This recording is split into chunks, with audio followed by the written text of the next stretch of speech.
the dead of now almost summer, and this is just where we're at in the NFL with content. But I got a trivia question for you that I saw going around online a week or two ago, and it stumped me. So I'm going to see if I can. It'll stump you, and Okay. I think Yeah, our love our me some football trivia.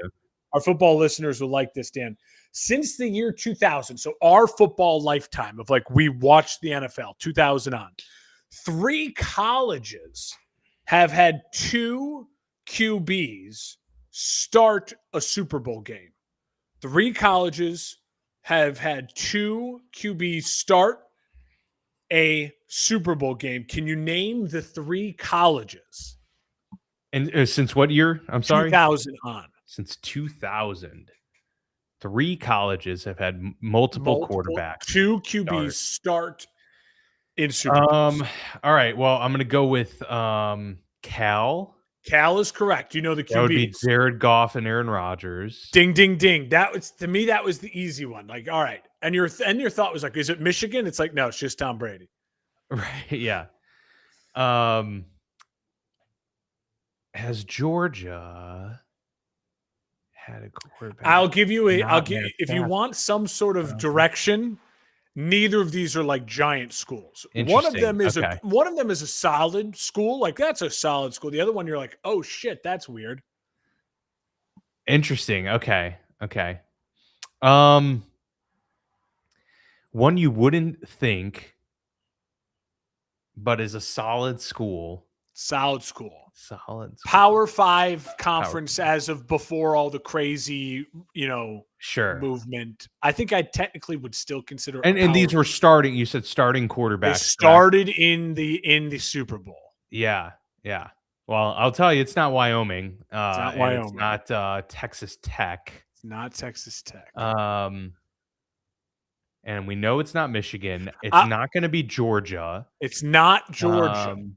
SEC schools are weird. Like, they don't produce a ton of like elite, quarterbacks all the time. Yeah, I was like, oh, Joe Flacco went to freaking Delaware. So I don't think it's going to be Joe Flacco and Delaware. I'm just trying to like think through the quarterbacks right now. It's not Miami of Ohio. We know that. Yeah. Process of elimination here. I gotta Tennessee. Would it be Tennessee? It is not Tennessee. That's just got Peyton Manning. I got to stop you here and say Delaware is one of them. Really? So who is the other Delaware from 2000 on? Okay, what? This is why let me give you a hint. The year 2000 makes it why they picked 2000. Trent Dilfer, did he go to Delaware? No. You're real Kerry close. Collins? You're in that world. It's not Kerry Collins. So that wasn't 2000 then. It was close to 2000. Okay. Brad Johnson? No, it's the Super Bowl though. Rich Gannon. He's a Delaware guy. Okay. Gannon. So you have I had Cal, no Goff, idea and Rich Rodgers. Gannon went to Delaware. I know. That's fascinating. Okay, I know. Wow. Goff and Rodgers, Cal. Delaware is Flacco and Rich Gannon. The third one there's a Power 5. East Coast school. Syracuse? Both of their quarterbacks, it's the same name. Like first name. Oh, okay. Neither of them won their Super Bowl either. Both losers. So Steve? No. Is the name Steve? Okay. No, Steve. I was just thinking McNair, but I was like, maybe there's another Steve that there's another lost Steve. the Super Bowl. Not Rex Grossman. It's not Florida. Is this post 2010? Can you tell me that? One was pre 2010 in a Super Bowl that mattered to you, and the other one was post. Okay. So Matt Hasselbeck. Well, I have no idea where Matt Hasselbeck went to college, and I should know this actually. Is it? Wait. Is it Fresno State? No. You're thinking the right color though. You're kind of like West Coast. What am I talking about? You're imagining it.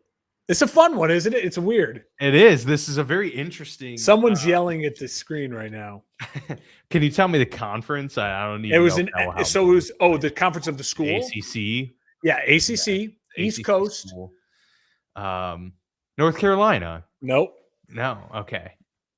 Drake and Matt Hasselbeck do not share the same name. Where did Matt Hasselbeck go to school? Stafford. Who else was a Matt who lost a Super Hasselbeck, Bowl since Matt 2000 in very Matt crushing Ryan. Matt Matt Ryan. Ryan, Boston Boston College. College. There you go. Dang. Yeah, Cal, I did Delaware, not know Matt Boston Hasselbeck, man. College are quarterback universities since 2000. That's interesting. Yeah, I Yeah. mean, if you think about it too, there's really not a college, a university that's been like, oh, they just pump out quarterbacks. Like it's, Well, like, I you mean, you know, could argue like so, in like eras they have. Oklahoma had the run, right? Because you have like Sure. technically Caleb went there, technically Kyler and Baker. Kyler Baker, and then also Jalen Hurts. Like they all had their Oklahoma stint. Yeah. And then you could argue Alabama, you know, with like the Mac Jones to But that Jalen was all Hurts. within, you know, we're talking all within like a 5 to 6 year range. There Yeah. hasn't really been a college that's like throughout their time they have No. just pumped out, you know, or NFL even throughout quarterback. an entire Yeah. multiple decades, you know. So that is interesting. It's also interesting that Alabama, for as good as they've been, really have Yeah. few to none that you can kind of hang their hat on and say, wow, that they had great NFL careers. Like Yeah. Jalen Hurts is really the only one that you can think of in recent memory. And remember, he was benched for Tua, and then he Right. won his Heisman and you know, exploded at Oklahoma. Yep. USC has had good quarterbacks, like, you know, you They think sure about, have, but you better think about that. better prospect quarterback. Prospects, yes, it's a good point. It's a really good point. Because I mean, you had Todd Marinovich, and you had Well, like even Sanchez like and Matt Leinart. Barkley and Sanchez and Matt Leinart and Carson Palmer and then Caleb. I mean, Carson Palmer's the best, the best of the bunch, and Caleb will be. Mhm. But in terms of productivity at the NFL level, I'm sure we're missing someone. But in terms of like 2000 on, I would say Carson Palmer. In recent memory, there isn't one school you say that's the quarterback school. You know what I mean? Yeah. Like, you know, so it's a fun one. All right, I just thought. Listen, this is where we're at in the football season. But we got the schedule. We got the schedule. Yeah. Talking schedule release here on the show. A couple games that really pop out to us. International games. We've got a lot of that on the table, plus a couple bits of news and notes. We'll get to that right after this.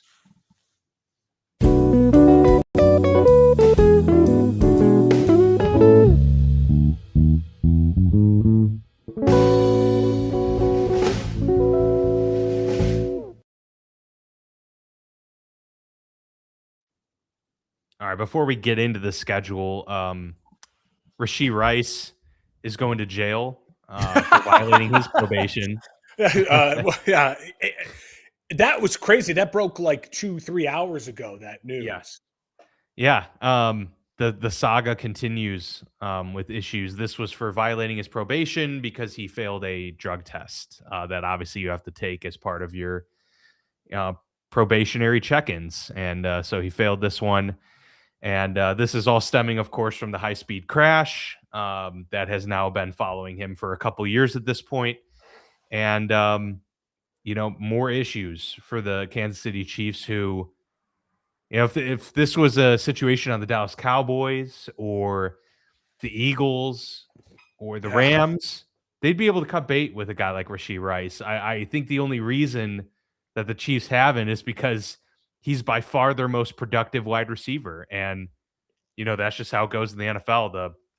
The more you mean to a team, the longer your leash is. But I thought you were going to take that in a little bit of a different avenue, because I thought you were going to say if it was on Dallas or if it was on the Rams, like it would feel like it'd be a way bigger deal, and you'd argue like culture and things like that. Yeah, but Kansas City, it feels like it gets a little bit of a pass. And it's just like, oh, Andy Reid they'll be fine, and they have Andy and Patrick and the culture at Kansas City. But I'll just say this: to me, I think you have to. It has to be on the table that he could have another NFL suspension from this, right? Like, yeah. If I'm the NFL league office, I'd look at this as you violating that probation is also a scoff at us, because now it's in the news, and it's anytime a player has to serve jail time, he's going to have to serve jail time. Like, you'd imagine there has to be some sort of repercussions for that on the field. So we'll wait and see with that. It feels like a never-ending saga with Rashee Rice. That's for Yeah. sure. I mean, not good to be in the news continuously like this, but he is there. I mean, obviously Xavier Worthy has taken significant steps to being a really solid Yeah. player, but a little inconsistent. And Rashee Rice certainly changed things for them when he came back last year. Yeah. Didn't result in wins, but nonetheless. Aaron Rodgers is finally a Pittsburgh Steeler. Finally. I am kind of surprised at the amount, and I don't know, maybe it's just me being a 25. Steelers fan. I'm so surprised at the amount of coverage that this has garnered. Like, it shouldn't be. It's this like, why is this? It's not a surprise at all. I know that it's news. You still got to cover it like it happened, but like we all knew this was almost certainly going to happen. The only thing was, okay, maybe he decides to retire at the 11th hour, but like those are the options. He was never going to go play for another team. It wasn't going to happen. Yeah. So I don't know. I was just like, okay, it finally happened, and here we go. But a lot of people are talking about it, so I guess it's. I think Aaron's a lightning rod, right? Like that's just part of it. Like, and then you add in the fact that the Steelers are without a doubt one of the 5 biggest football brands, right? We talk about the fan base, like the way they travel, the way Steelers Nation is. They are a ginormous fan base that you can run that story in California and in Florida and it's going to get coverage because it's Aaron and Pittsburgh. Definitely. Like, so it doesn't shock me that it's as big of a deal. I think what will be interesting is like we said, is then when we get closer to starting to preview the season, of just like, will Aaron actually come out and say like a definitive, hey, no matter what happens, this is it? Or is he going to do this whole thing all year long again, where it's this kind of amorphous, I don't know, because I feel like we could start to really celebrate Aaron in the way he deserves to be celebrated, is a top 10 quarterback of all time. I think to me, he's closer to 10. Some people would argue he's closer to 1. But you could start to celebrate him and give him his flowers and go off on the farewell tour, like a positive ride into the sunset. And that way, when he has the kind of maybe the bad game where the Steelers maybe just make the playoffs as like a wild card or something, we can be like, hey, listen, just appreciate this is Aaron Rodgers. Kind of last time you're going to get to see him. I hope he takes that stance, but you never know. That, to me, that's the next like storyline of it as far as the Aaron storyline goes. As far as like breaking down the Steelers and the schedule and the games, we'll talk about that coming up here. I like the Steelers' chances this year. I think signing Aaron Rodgers immediately caps you, but I think it also immediately gives you a really nice floor from what performance last year and another year healthy. I fully expect the Steelers to be very, very competitive in the NFC North to win that division. I've seen a lot of people in, some of the big shows that are around, the talk shows, talking about how like the Steelers are, just routinely becoming laughable at this point in relation to this decision to sign Aaron Rodgers. And I do get like a little defensive about that particular take, mainly because, and that I've been somebody that's been clamoring for them to stop trying to live in mediocrity. And this is a decision that largely does that. I agree 100% with those people that if it were up to me, my optimal choice as a fan would be to have Will Howard and Drew Aller go through growing pains as a professional quarterback and either have blow up bad season or have a season where you can at least learn something and maybe feel confident that you can do something with one of these guys moving forward. Either way, you're in a good position next year to either take a quarterback high or feel confident that you have your guy for the future. But if they're not going that route, which we all know that that's just not what they were doing, Aaron Rodgers was the choice here. I would agree with these talking heads more if the choice was Jacoby Brissett. If they were like, okay, Aaron Rodgers is not an option, but we have to find a veteran guy. We have to find a guy that can pull us up to that 500 mark or whatever, that to me would be the much more desperate move than they're making it seem that this Aaron Rodgers move is, because in my opinion, it's not that desperate. I mean, he played well for them last year. So it's not like everything blew up and it was, you know, wow, that you just barely scraped by. Aaron played well. There were a lot of other issues for the reasons that Pittsburgh didn't perform, mainly because they were without any receiver for 2 games and didn't have a wide receiver 2 for the whole season. But yeah, just your thoughts on that. Well, I agree with you. I don't think it's something to be criticized as like in the way you said. Like, yeah, if Yeah, it was like what a Jacoby joke Brissett. of a move. Yeah.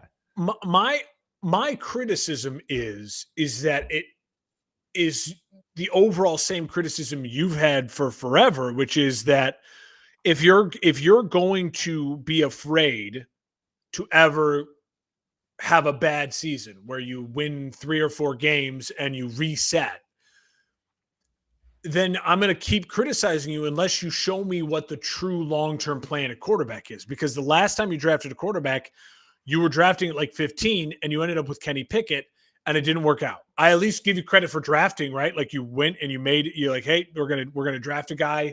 As I said on this show many times before, as a Bears fan, like sometimes the best option is you just keep drafting guys until one of them finally hits. You just got to keep drafting.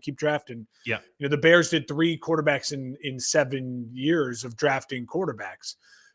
Just keep drafting. You'll figure it. You'll eventually hit. It looks like the Bears finally have.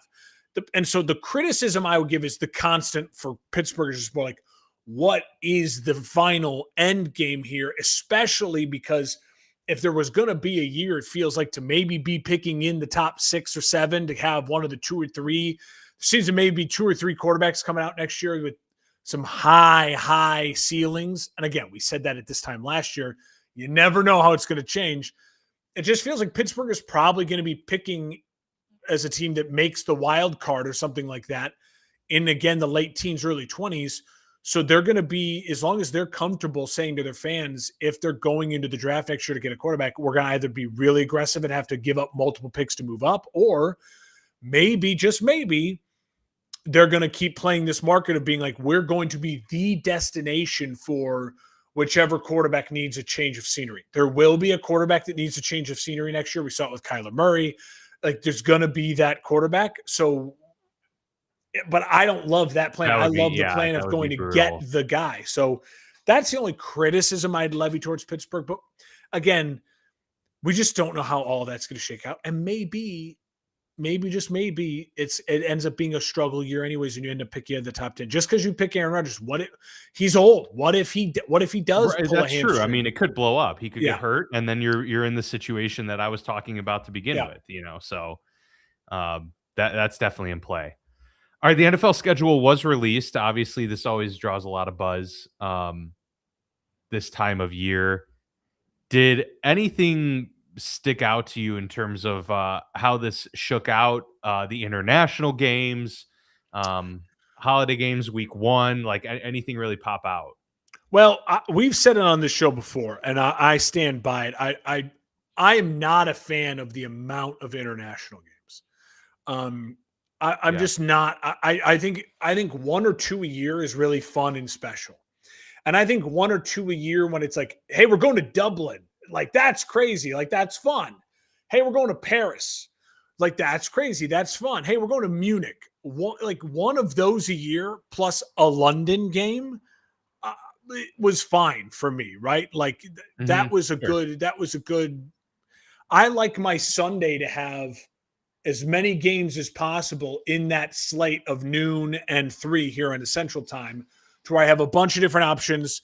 Because when you space out so many of these games and you're playing on Thursday and Friday and an early Sunday game and a Monday, I love they eliminated the Monday doubleheader. I think that's great.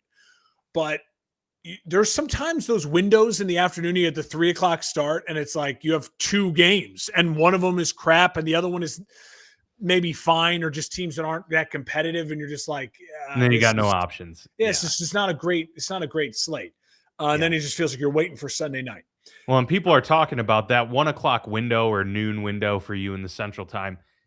It's whittling away slowly but surely to where the NFL may end up having, a noon/1 o'clock slate of like 5 games, Oh, I know. and where everything's just going to be afternoon or special days or like 2 Thursday games now, Saturday. It is kind of crazy. I mean, the 1 o'clock window used to be jam packed.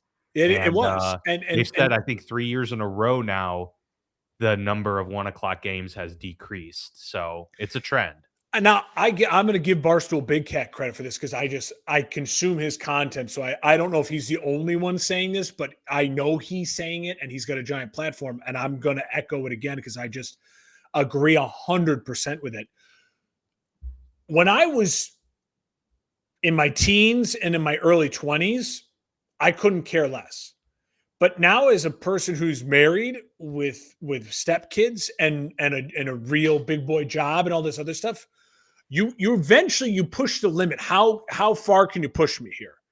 How far can you push me to where it's like you want me to tell my wife I'm watching Thursday night and the Friday special game, plus then when you get into the college football season ends, you have Saturday and Sunday and Monday.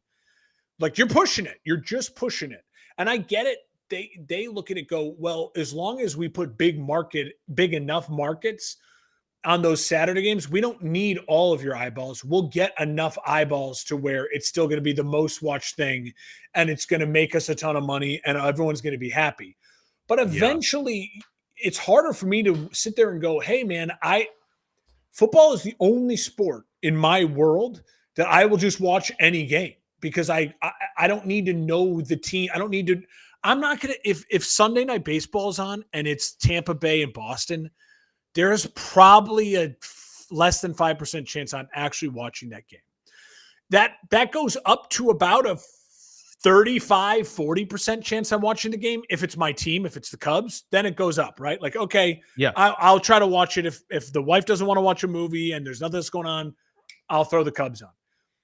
Same with the NBA. Now, the NBA, I'm a little bit of a bigger fan of, so that those margins are up. I might watch Memphis versus New Orleans on a Sunday night if nothing's going on. That's probably like a 15% chance I'll watch some of that game versus the less than 5% chance for me. Right. Yeah. So it's like, but again, you're pushing it. Now, if it's the NFL, I will watch if I can. Yeah. But you are really, really, really pushing it with like extending these windows. But I will say, the primetime games, Dan. You look at the. Obviously, I think they've done a good job in the last couple of years of making Thursday Night Football better since it's been on Prime and really like giving them good games. Sunday Night Football slate is always great. The Monday Night Football slate looks really solid. And then when you look at some of these standalone games, that Thanksgiving window and the Christmas window, holy crap! Thanksgiving is if they're healthy, if everyone's the best Thanksgiving of football I can. If it's healthy, I mean, it's incredible. It's incredible. Packers at Rams, Bears at Lions, Eagles at Cowboys, and Bills at Chiefs to cap it off. I mean, those are all awesome games. And the Packers is that Wednesday night. And then the Thanksgiving Bears, Eve, you're right. Yes, you're right. And yes, then and then you could add in the Broncos and I think Chiefs on the Friday. Like the Black Friday game, like those 5 games in that Wednesday night. Well, Chiefs play the Bills on Thanksgiving Day. Who do the Broncos play on Friday? I was only looking at the Thanksgiving Eve because it's day, so I got to find that Eve through Black Friday. That is a good window. In less than 48 hours, that is 5 really good games. Now, I can sell my wife on watching the majority of those because it's the holidays and you're just hanging out and blah blah blah. And I think Bears-Lions should be a guarantee noon Thanksgiving kickoff. It should rotate Bears, Lions, or Lions, Packers, or Lions, Vikings. It's Denver at Pittsburgh. It's Denver at Pittsburgh. I should have known that. It's a really, really good slate. It's a really good slate. It is. I will say, as a Bears fan, I think it's bullshit the Bears play on Thanksgiving and Christmas. That is... my wife already looked at me like, I hate you. And I'm like, listen, Thanksgiving I can get away with, right? Like it's football, it's food. But on Christmas Day, I will have to look at them. And it's Bears Packers. So it's like, and her brother-in-law is a diehard Packers fan. Like she knows that will be watched. And it's like, great, on Christmas Day, we got to carve out 4 hours for Bears Packers. Like, what the hell? Yeah. And like, that sucks. Like, that is a tough one because it's like I'm already giving up family time on Thanksgiving because I'm watching the Bears, and now you're giving up family time on Christmas to watch the Bears. It's like, I think that's pretty BS of the NFL to put the Bears on both those games. Both of the main holidays. Yeah, I would yeah. agree. But the NFL did do the Bears a big favor, and The I've time talked off. about this for a couple years now. Warren Sharp's rest advantage chart.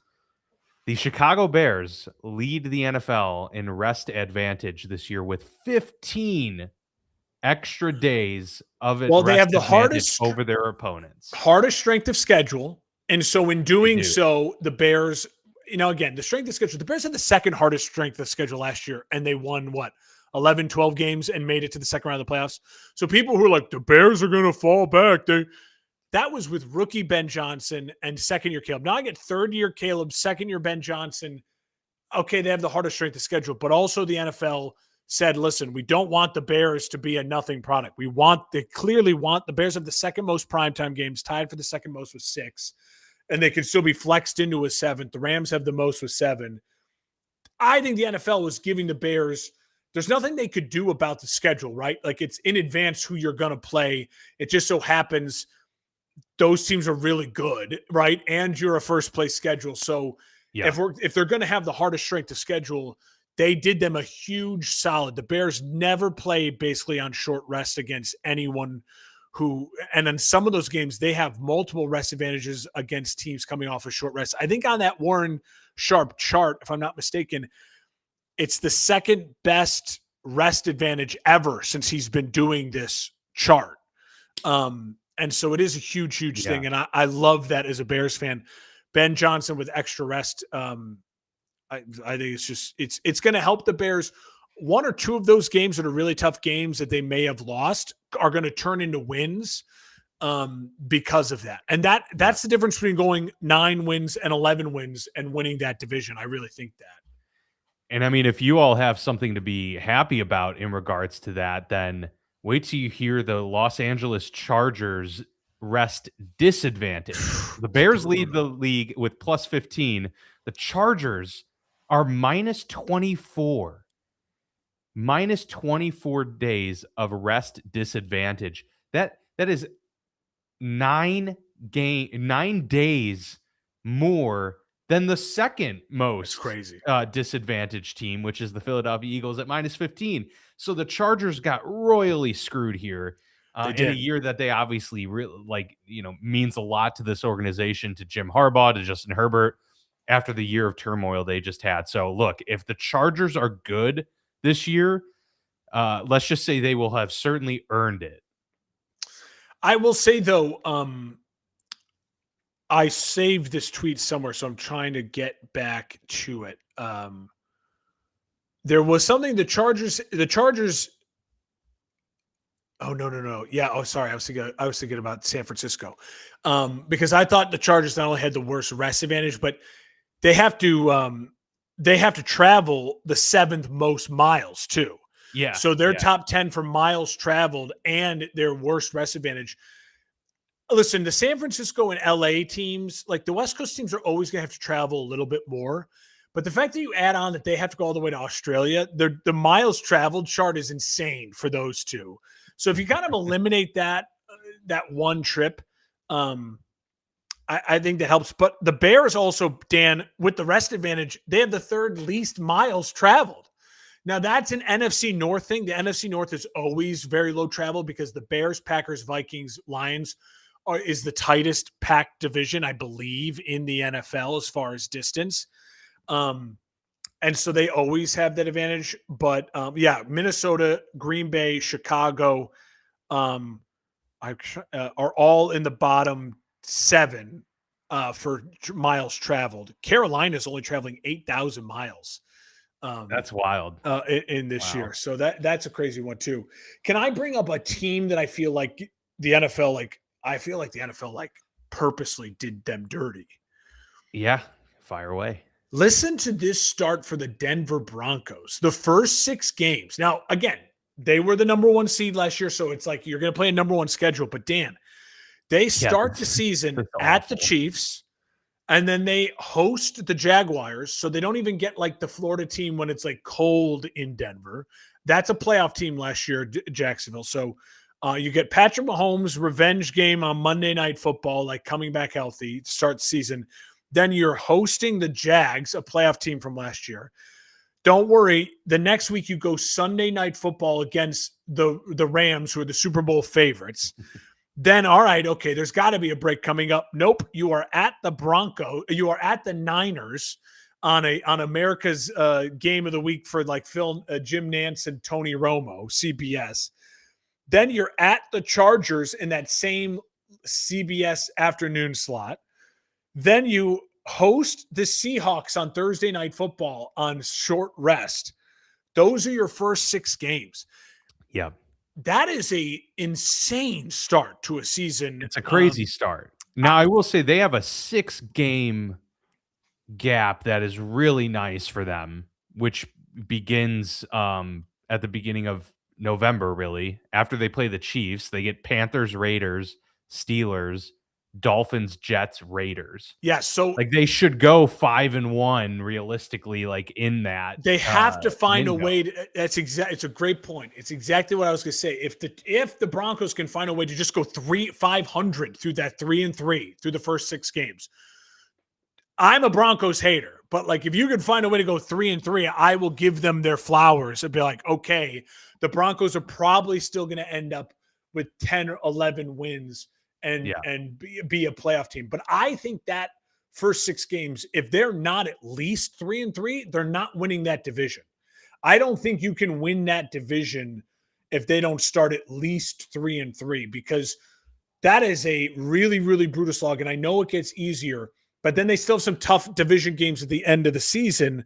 Yeah, the final 3 is hard. So I think the Broncos are a prime to be back. A good football team that maybe comes back to earth, but might be a team that you don't want to face come playoff time, because there's going to be really talented. But I just think, Bo Nick's injury, he's had the ankle surgery. He's rehabbing this offseason.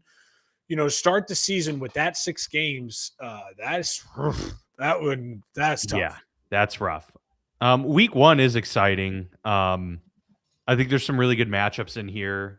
Obviously, we start things off with the Patriots Seahawks, a recap of the Super Bowl. You get 49ers Rams right out of the gate. Bills Texans will be interesting, and Broncos Chiefs, like a few of those to watch on. Packers Vikings, I think will have some intrigue, and Dallas and New York as well with John Harbaugh.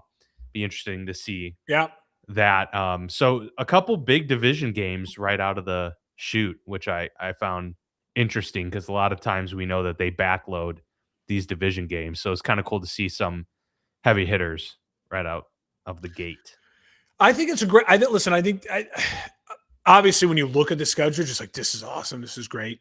There's nothing on there that I'm like freaking out about. Again, there will be a week 7, 8, 9, 10, 11, somewhere in there. There'll be a 1 or 2 weeks where you and I will get here on a Tuesday and go, well, we don't have to talk much about that, or that was kind of brutal, or that was ugly. But that's just the NFL as a whole. I mean, 32 teams, there's going to be injuries. There's going to be things that happen. There's going to be a team that gets off to a crazy start and fires a coach. Like, there's going to be ugliness. Like, that's what's so great about this sport. To try to predict that is the fun, crazy, hard thing that we do come August. But I will say, listen, the NFL, I love that they make a big deal of the schedule release. I think this year, shout out to the Chargers video again. I thought the Titans video was so funny. I thought that was really funny. I liked the Raiders doing the Step Brothers with Kirk and Fernando. And I did like the Rams Napoleon Dynamite callback from the opening of that movie. I thought that was pretty cool. I like the Jets paint thing, but that's just because I'm addicted to those videos. And I also think one that's not getting talked about enough, but also was like, talk about brilliant deep cuts. The Colts used The Simpsons. Did you see the Colts You know what? one? I didn't see that. I Watch the no, Colts I gotta one. go They watch it. use clips from The Simpsons to like Ah, layer it all out.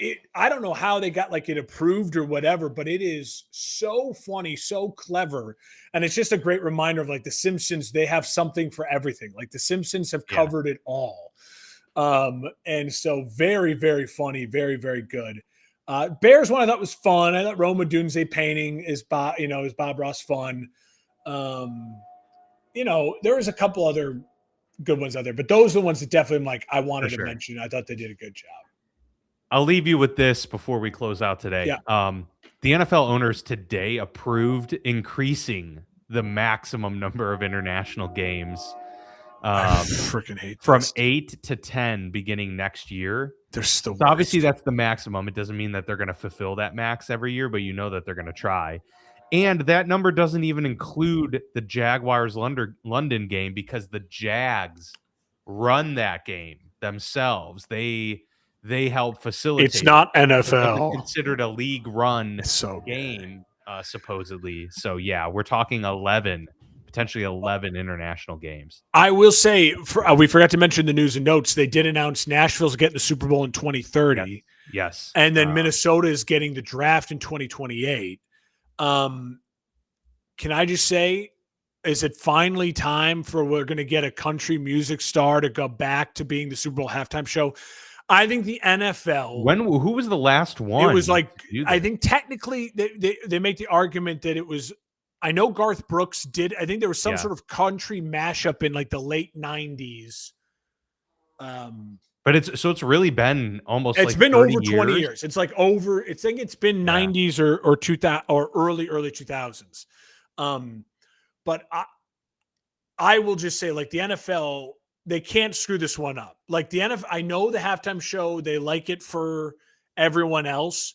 But if there was ever going to be like Taylor Swift, and if you can't get Taylor Swift, just appease the rest of the world. And like you have to honor, when they did LA, they had Snoop Dogg, like you try to tie it back to what the city and the who's there. Yeah. I get you. No, Nashville would make a lot of sense. I mean, man, if they could get like Dolly Parton, that would be so cool. Yeah, like right? have her come back Well, out. I mean, like you sick. have country music superstars that are charting in that. Like Ella Langley is like the biggest music star on the planet right now. But like Luke Combs is a ginormous superstar, country music star. Like, and he does stuff. He sells out every NFL stadium wherever he goes. Like, I know Morgan Wallen and Luke Combs, they're the two biggest. I think it's Morgan Wallen's tough because he's got the checkered past, so you bring that name up, and people would probably that would be an easy one for the NFL to get dragged on. But there's no reason why you couldn't do a mashup of like Luke Combs, Ella Langley, Lainey Wilson, bring Tim McGraw, you know what I mean? Bring a legend back to Jason Aldean. Like just do. No, I mean, it would make a lot of sense for the Nashville show. Yeah, go but again, all that's country. 4 years. That's 4 more Super Bowls away. I mean, and they would love to get Taylor Swift. I wonder if she would ever do it. Nashville would be the place, man, in that new arena. That would be it. The new arena looks really cool. So there you go. There you go. Good stuff. All right. Well, that's a fun schedule release show. A little tidbit there. We've got some good shows on the horizon, talking about like some reacting to some top 10 quarterback lists. There's obviously going to be more news. OTAs has begun for teams. So there's probably stuff. no show next week just because my work schedule, and I know you've got some family visiting, so we'll probably take another week off. But let us know. Reach out if there's something you want us to cover. If there's a pundit who says something or something happens, reach out to us, and we'll try to make sure June will have a lot of time to do a lot of fun random content. Absolutely. Yep. We'll take the week off and we'll be back once again in June. Have a safe Memorial Day weekend. And we'll see you all back here real soon.